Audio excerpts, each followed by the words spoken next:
বারাসাতের ছোট জাগুলিয়া এসআইআর শুনানিকে কেন্দ্র করে চাঞ্চল্যকর ঘটনা। সূত্রের খবর, বৃহস্পতিবার বারাসাত ১ নম্বর ব্লকের ছোট জাগুলিয়া এলাকায় এসআইআর শুনানির নোটিশ পেয়ে হাজিরা দিতে আসেন বিজেপি কর্মী কাশেম আলী। অভিযোগ, শুনানি কেন্দ্রে পৌঁছানোর পরই তৃণমূল কর্মীদের একটি দল তার উপর হামলা চালায়। কাশেম আলীকে লক্ষ্য করে ধাক্কাধাক্কি ও মারধর করা হয়। শুধু তাই নয়, ঘটনার ছবি ও তথ্য সংগ্রহ করতে গিয়ে সেখানে উপস্থিত সংবাদ মাধ্যমের কর্মীরাও হামলার শিকার হন বলে অভিযোগ। ঘটনাস্থলে মুহূর্তের মধ্যেই চরম উত্তেজনা ছড়িয়ে পড়ে। যদিও তৃণমূল কংগ্রেসের পক্ষ থেকে বিজেপির অভিযোগকে অস্বীকার করেছে রাজ্যের শাসক দল।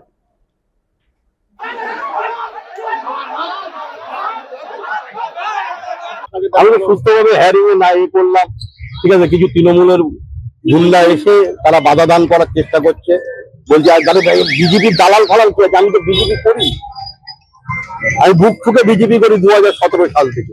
আমি বিজেপির একনিষ্ঠ হইনি, এটা গ্রামে আপামার সকলেই জানে। মতন্তর মত পার্থক্য হবে তাই বলে কি কারো কাছে গুন্ডামি করে মারধর করবে বা কাউকে চমকামে? এই রাজনীতি তৃণমূলের থেকে আমরা শিখেছি, রাজনীতির পক্ষে খুব খারাপ। আক্রান্ত, হ্যাঁ, অবভিয়াসলি। আপনার সামনে সাংবাদিকদের হ্যাকেল করা, হ্যাঁ, এটা খুব উচিত হয়নি। সাংবাদিকরা গণতন্ত্রের চতুর্থ স্তম্ভ, গণতন্ত্রের প্রতি আঘাত হানার এটা খুব অন্যায়। কাশেম বাবু যেহেতু আমাদের লোকাল, উনি বাইট দিচ্ছিলেন, উনি অপ্রীতিকর কোনো কথাবার্তা বলেনি। তবে আমার যেটা মনে হচ্ছে লোকাল কোনো ব্যক্তিগত কোনো রাগের কারণে এটা হতে পারে, জেনে নিয়ে বলবো। তবে এটা মনে হচ্ছে যে লোকাল কোনো ইস্যু হতে পারে। সংবাদ মাধ্যমের উপর আক্রমণ, এটা কিভাবে দেখছেন? না, এটা সংবাদ মাধ্যমের উপরে আক্রমণ করা তো ঠিক না। এবং যারা করেছে ওরা হচ্ছে কাশেম বাবুর পাড়ারই ছেলেপিলে।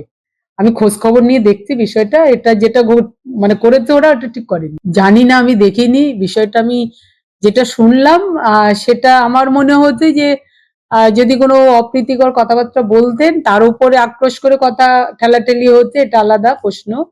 কিন্তু কোনো কারণ ছাড়াই ওনার পাশে আপনারা ছিলেন, হয়তো আপনাদেরও একটু হচ্ছে, অসম্মানিত হচ্ছে। এটা দলের সাথে তো কোনো সম্পর্কই নেই।